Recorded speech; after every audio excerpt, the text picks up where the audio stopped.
today's podcast, we talk about taking what you've learned as a player and translating that to being able to coach your position. We talk about staying within the fundamentals as scheme is ever expanding in the game. And finally, we focus on why you do this. And joining me to talk about those things is the outside linebackers coach at the University of Akron, Deonte Gibson. Coach, it's great to have you here today. Absolutely. Great to be on there. Appreciate you. I like it because you are a Northeast Ohio guy, a Cleveland kid like myself. So it's great to have you back in the area. I was able to follow your career a little bit, had recruited some of your teammates, and certainly we were always aware of some of those guys like you. But great career in the Big Ten, went on to the NFL. And for you, though, when was that switch turned to, you know what, I want to coach this game? So one of the cool things about it is every little kid that plays this game long enough and is able to get to that point, they want to play in the NFL for X amount of years, do what they can. I had a ton of college injuries and through the blessings or whatever it can be, I was able to survive those, have a good end of the year and end up getting to the Lions. And that, unfortunately, I got released by the Lions and then got picked up in Tampa Bay, and that was the end of the season. So I was sitting there and thinking I was going to get another contract, and this was 2016. And so I'm thinking, oh, okay, I'll get those. I'll get that contract, that futures deal. It didn't happen. And, January of 2017, I was going up to New York for a trial with the Giants, and I couldn't get out of Chicago because of the fog. And so I kind of sat there and was like, hey, going through the whole sitting at home waiting for a call for 4 months and then getting a call, and then the call was great, but then they didn't give me a new deal. It was just kind of that kind of feeling was not something I wanted to go through again. And I was okay. I was kind of at peace with my decision with walking away and not really pursuing anything outside of the CFL or just waiting for another call before the draft. So I kind of said, I'm good, and wanted to do something different. So I was working for a company in Chicago, low-level job, entry-level job, and I did not like it at all. I missed the game, but I didn't miss it in the sense of I needed to play. I was okay with that. I felt content with my career, and I'm good. I just wanted to be around ball and see how I can affect change with these young guys. So I ended up, going to visit my now wife when she was in grad school, and she was the one that nudged me to call my coaches at Northwestern about potentially GAing. And at the time, I was still enrolled in my grad program. I just had 3 credits left, which translated to an internship, which was nice. So I kind of gave them a call and was like, hey, if there's any openings, I'm willing to volunteer, do whatever I can. But I just want to be around ball. And they actually had a GA opening. GA had just left, I want to say, a few weeks before I called. So it was like perfect timing. So, and I've been loving it since. It's been very fulfilling. So you step off the field, obviously playing at the highest level, and now you become a coach. And looking at those early days as the coach, you realize that there's some differences in these guys you were coaching compared to where you played. Before you and I got going, we were kind of thinking about that there was a switch around that time where that old school, I guess we could call it old school way of doing things, mentality, etc., kind of took a shift and changed, especially to where it is today. Talk to us about some of those things you started to see and what you were learning. Oh, yeah. So I came up in there during a time, and I'm not that much far removed from a lot of the high-intensity practices, the long periods, a lot of collisions. And like everything that was what for the foundation of football was still very much alive coming up as a kid and definitely in high school and for the better part of my collegiate career. And it started to transition now once I got out of the game and was a GA. The guys were way more inquisitive and needed to know the why to everything. And initially, it is a normal human interaction. That's pretty annoying to have to explain yourself seemingly every time, but it wasn't. After a while, I figured out it really wasn't them being questioning of your credibility or them thinking they knew the right answer. They just needed to know what's the point of us doing this? How is this helping us? And to be quite honest with you, it gave a lot of us insight on how to make things more conducive, because if that level of questioning would cause a level of hesitation when a full drill or something else is going to happen, because they don't understand why they're doing something. And so I think these level athletes now are a lot, I wouldn't say smarter. They're just a little more confident in saying, hey, coach, like, I don't agree with this. And sometimes it's like, oh, okay, sometimes you need to just sit back and just run the drill. But at the same time, it's like, okay, you need to know why, so I'm going to help you see why and kind of give you film answers and on the field deals. And these guys help you. I think, in my opinion, this relationship now is a lot different from when I was a young player. So now it kind of validates or quality controls your own situations or your own scenarios, so that everything you're doing is more conducive to their success. And it holds you to a standard. If there's this level of standard that you preach to your guys, but now it's checking bases on you. So it's like, okay, cool. Like, it keeps you sharp. So I mean, I don't really mind it too much. There comes a point where you're like, okay, we just need to roll. But at the same time, man, it's helping us kind of grow the game. So now we're reaching these new level of athletes and we're adjusting to them. But at the same time, giving those foundations that really helped me be the player I was, I think it's still important and critical to get to them too. Kind of merging those two families or those two schools of thought has been cool. It's been awesome to see. Well, I would imagine too, and stepping off the field, I mean, again, you made it to the highest level. You were, an All Big Ten, on the All Big Ten team, also a captain at Northwestern. And, when you talk about the old school, it was a lot of command and control, right? The coach would tell you, jump, you'd say, how high.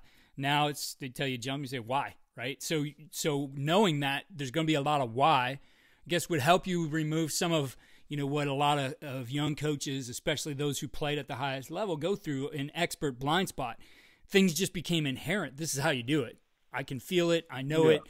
Maybe I can't express it. So now I imagine early on that was helpful for you probably to accelerate your development in knowing that I'm going to have to address why with these guys all the time.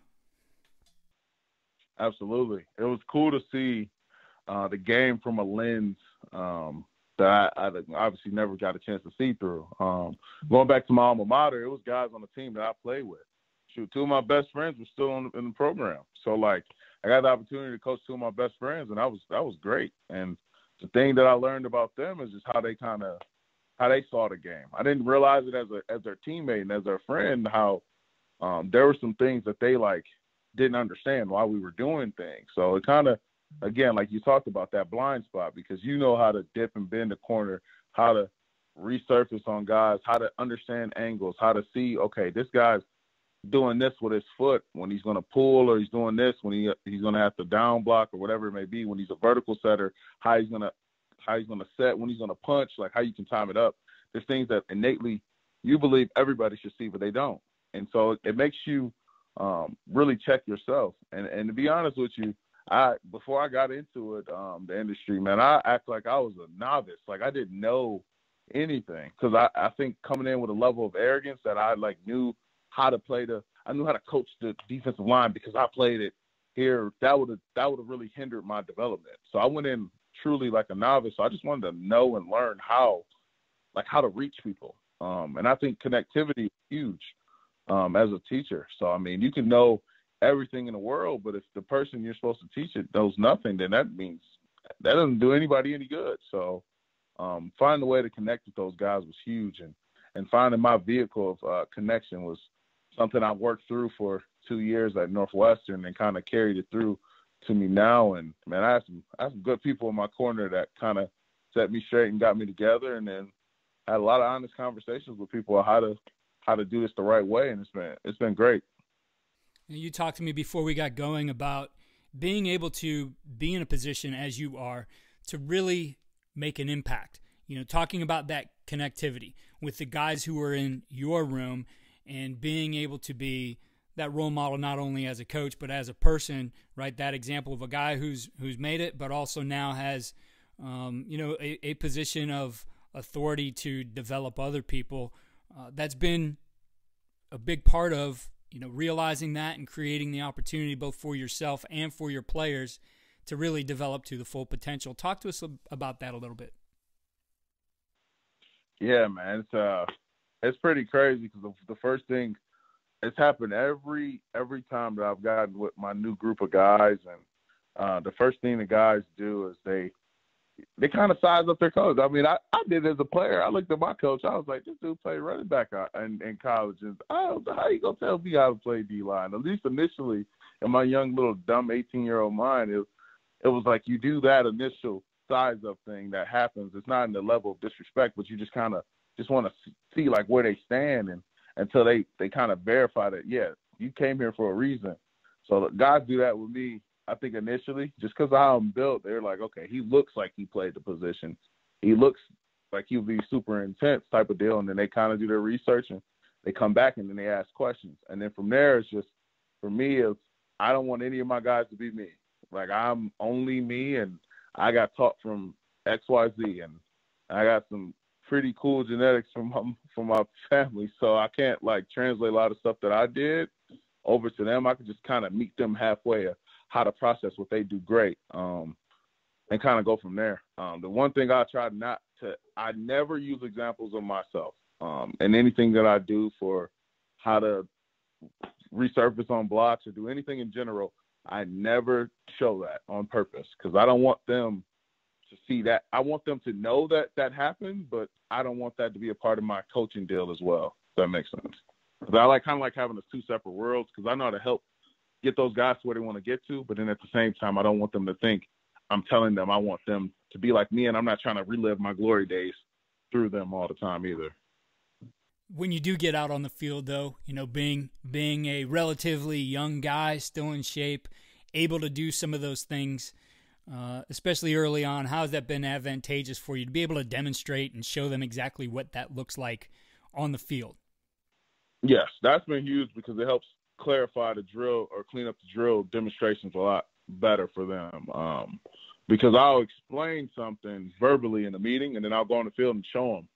And I kind of help them adjust with their bodies. And there's some things that some guys will be limited in ability to do. So I kind of adjust the drill based on that. But the emphasis, I can at least drive through visually for them as well. So now, not only am I giving them verbal cues in the meeting, I'm giving them the visual ones, because I still can move around. That is the advantage of being relatively young in it. I understand as I continue to grow older in the industry and get a real good GA, I'm not going to be doing that as much, but as long as I can do it and show them how to do it right, I'm going to keep doing it. So stepping away from that role of coach, the guy who's the technician, the guy who can show them all the things, and getting more into the way you can impact these guys off the field in life, what do you see as your advantage right now? Probably some in recruiting and being able to relate, but also being able to be, that guy, again, kind of the role model off the field as well. Absolutely. I think the best thing I learned from all my mentors, your players are a reflection of you and who you want them to be. So you kind of give both avenues for them in that regard. And so I really try to harp on being the best version of myself, just for not only for them, but also for my own self and my family. So I can't tell them to do something and then not live it. I just feel terrible if I'm telling them to be an upstanding young man and then I'm out here living horribly. So that's why I don't know. I feel like I just got to be exactly who I am and be comfortable in my skin, and that lets them be exactly who they are.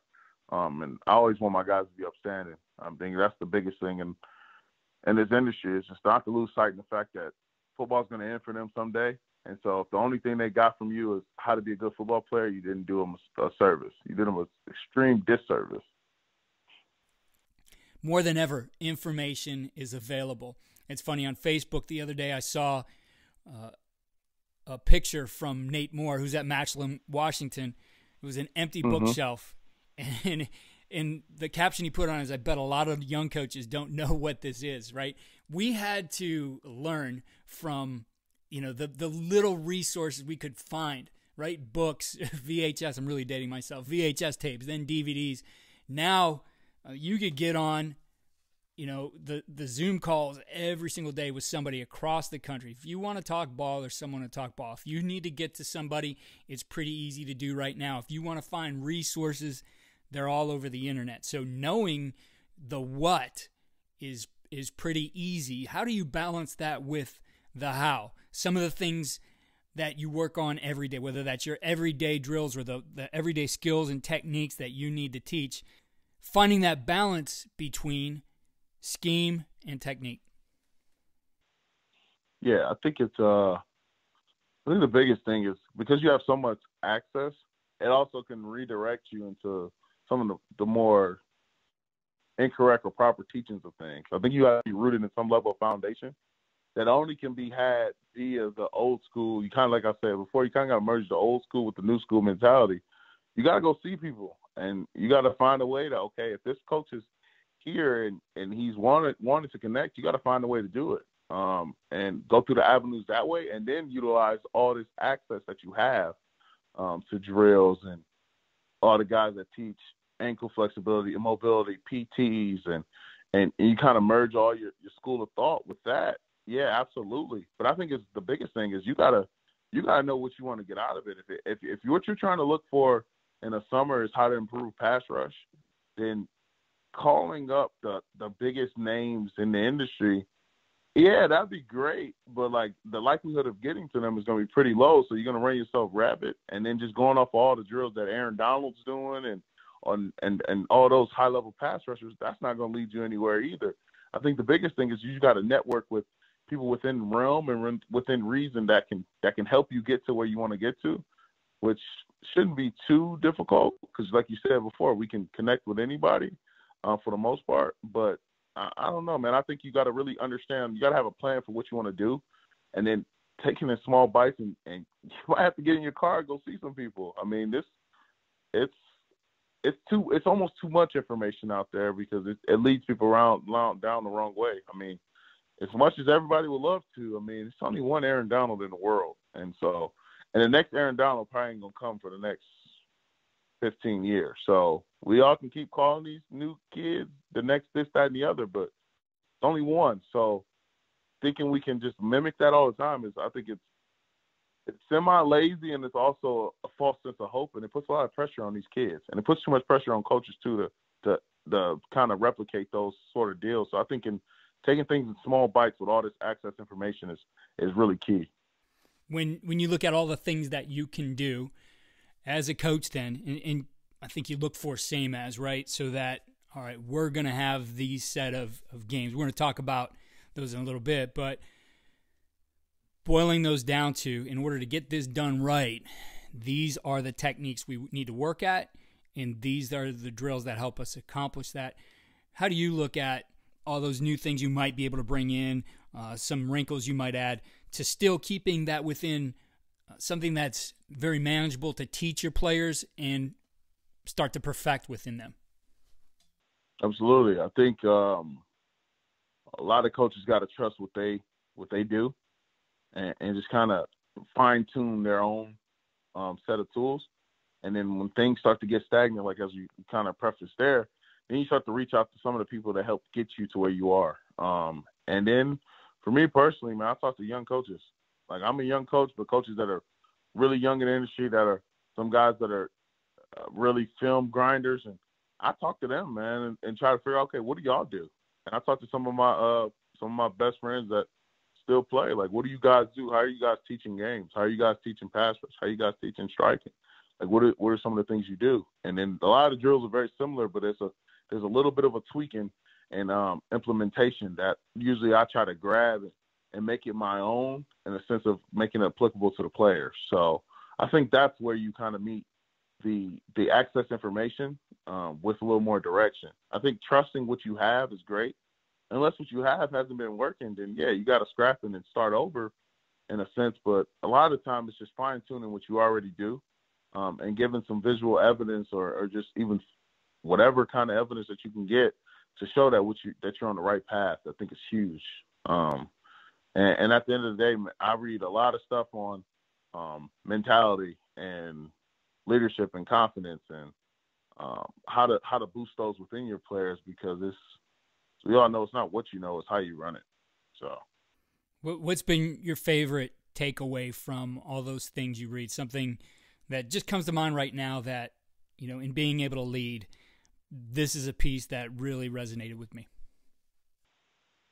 I think the honest and direct communication hasn't left the prior generation and this new generation. I think everybody screams and gets a little nervous at directness, but at the same time they embrace it because now they know where they stand. So I think that level of communication is invaluable. The more as honest as you can be with these guys, man, it sets them apart and puts them in the right position to know where they stand and how they can operate from there. And it gives you good direction because now you've built some rapport and like, okay, I know coaches are going to steer me the wrong way because he's always honest. So I think that's huge. That honest and direct communication is huge. When you look at, all the things you're able to do on the field, getting into the X's and O's, what would you say is that one defense, that one thing you can do on defense, that play that would be your signature play? If you had the ability to make the decisions and call it's going to be in the game plan all the time. Anything that involves any pass rush games. I love just figuring out how to manipulate what offensive linemen see, how offensive line coaches kind of prep for what you got going on up front in the blitz package, pressure package, and games deal, and just finding different ways and angles to manipulate what we normally do in a first and second down situation and tweaking them minorly to make it look exactly the same on third down. I think keeping the picture consistent is one of the deals that people take for granted. A consistent picture is the offense's worry, in my opinion, because now you don't know what's coming after you. So that level of disguise and being particular in how you do things is huge. What would be the most basic game for you that you would say, all right, this is where I start? I always start with the simple text game. So tackle first, end around, and A gap, occupying the B to C A gap for the end. And just one of the things I learned from one of my friends who's now with the Giants is they teach it. The first time they teach it is the 3 technique in a text game remains a true B gap pass rusher, bellies out to the quarterback's outside shoulder, 1 yard to the outside shoulder late. Because they do this, it never looks like a game. They can't switch it off. They can't pass it off clean. And if they do pass it off, the 3 technique runs free. They pass it off the wrong way. It ends one-on-one with a center if he gets a slide. If he doesn't, he's in the A gap with a running back between him and the quarterback or nobody. So I think letting that game kind of play out naturally on first and second down really gives you an advantage on third down when you start to put some of those speed guys in there. And it's like, man, none of this looks different. So you could be stunting the entire game without anyone knowing. I think that's huge. Coach, football, especially as you get to the FBS level, can really get crazy in this profession. There's so many things that are added to the plate today, especially right now with what we're going through, all the extra things that you have to even do to get through spring ball, right? What helps you really stay focused on the important things? Oh, yeah. We kind of hit on this earlier at times, and the person I will reference now for forever is one of my big brothers in the industry, and he's a family member. It's my brother, man. He's a brother to me. He's now the newly running back coach of Tulsa, Jaden Everett. The big thing he told me all the time, man, he'd get on me and be like, man, never forget why you're in this, why you're doing this, what's your purpose? Because once that starts to leave you, it's no point in being around this game. The game doesn't deserve it. The kids don't deserve it. Never forget your purpose. And for me, I got in it because I want to be able to help elevate players and get them to the highest level they want to get to. And in the end, when they leave the game and they hang their cleats up, 30 years from now when I see them, they'll remember something that I taught them about life. And if they remember how to run a text game, that's nuts because they shouldn't be running text games no more, but it'll be awesome if they do. But if they remember one thing they got about life and how it affected them for the positive, then I think that's a win. Just affecting these lives of these young men, 18 to 22, is important. And that's my purpose. So I don't ever want to lose sight of that, whether when things get tough, when things get too hectic, and even when things are great, just keep riding the wave of why you're doing this. It's huge. Coach, when you look at all the things that you do, and you've mentioned a lot of great things here today, what's the one thing you point to that really gives your guys the winning edge? They get all of me. I think it's the guys have met my wife. My guys here have met my wife multiple times. They've met my dogs. They've been to my house. They've done we've done things, and we've had honest conversations about life. We have honest conversations about football. We've done it all. I think the winning edge they get is they have that extra boost. I get the room to play for each other. They got a good enough relationship with me. I'm not gonna say it's like every coach say, "Oh, my players love me." I'm never gonna say that. There's gonna be somebody that's like, "I don't like this dude that much today," but I think all my players have a great respect for me and want to go out there and do it for themselves and do it for their brotherhood. And if a little part of them wants to do it for me, that's okay. If it's not, the biggest thing I love is the fact that I get them to bond and really do it for each other. And I think that's huge. It's really hard to let yourself down, but it's really hard to let yourself down and somebody else. So that's my edge, man. We do it together. So that's how I live the game. That's how I do it. Coach, what's the best way for coaches out there to connect with you? Oh, man. So I get swamped on Twitter in the DMs, and I really hope whoever's reading this is not thinking I'm ignoring them. It gets a lot of DMs at a time, so I try to cycle through and answer them when I can. Man, feel free to hit me up whenever, man. I'm not too airheaded or too big-headed to believe I figured this thing out. I want to learn from everybody. So if you want to reach me on Twitter, and then we can connect from there. We connect offside of Twitter, and if you're in the area, we can connect, man. I like to grow the game with the right people and just doing it the right way, man. It's for the kids, man. It's for these young men, never losing sight of that. So anybody that's down to kind of live that mission, I'm always down to connect. And you can follow Coach on Twitter. It's @Coach_D Gibson. Coach, also for those guys out there listening, what areas do you recruit?